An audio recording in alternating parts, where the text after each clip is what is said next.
or a cup with something in it, or a white curtain rippling, or else a hand. Also the mellow lamplight in that antique tent, falling on beauty, fullness, bodies entwined and cherishing, then flare up, and then gone. Mirages, you decide. Everything was never. Though over your shoulder, there it is, your time laid out like a picnic in the sun, still glowing, although it's night. Don't look behind, they say. You'll turn to salt. Why not, though? Why not look? Isn't it glittery? Isn't it pretty back there? Passports. We save them as we save those curls culled from our kids' first haircuts or from lovers felled too early. Here are all of mine, safe in a file, their corners clipped, each page engraved with trips I barely remember. Why was I wandering from there to there to there? God only knows. And the procession of wraiths' photos claiming to prove that I was me. The faces' grayish discs, the fish eyes trapped in the noon hour flash flare, with the sullen jacklit stare of a woman who's just been arrested. Sequenced, these pics are like a chart of moon phases fading to blackout, or like a mermaid doomed to appear on shore every 5 years, and each time altered to something a little more dead. Skin withering in the parching air, marooned hair thinning as it dries, cursed if she smiles or cries. Blizzard.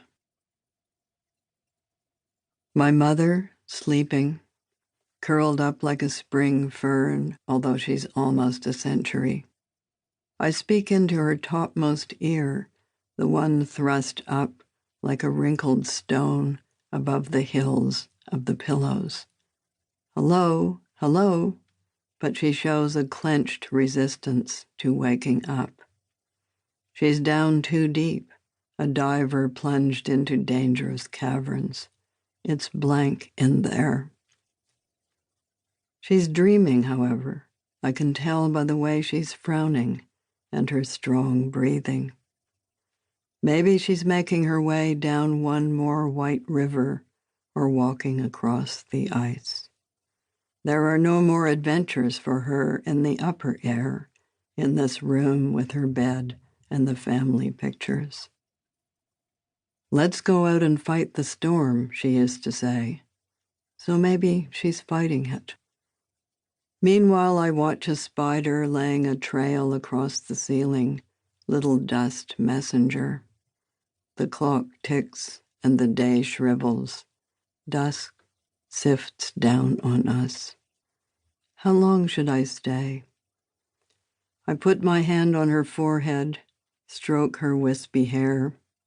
How tall she used to be. How we've all dwindled. It's time for her to go deeper into the blizzard ahead of her, both dark and light, like snow. Why can't I let go of her? Why can't I let her go? Coconut. There were more things to buy right after the war. Oranges made a comeback, and black and white morphed into rainbow. Not yet avocados, though suddenly, in the slack tide of winter in our cellar, a coconut materialized like the round, hard, hairy breast of some wooden Sasquatch. Why the cellar? That's where the axe was.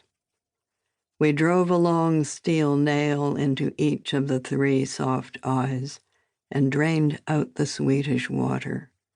Then we stood the globe on a block and hacked it apart. The pieces clattered over the floor, which was not clean back then in the age of coal and cinders. First taste of sheer ambrosia, though mixed with ash and the shards of destruction.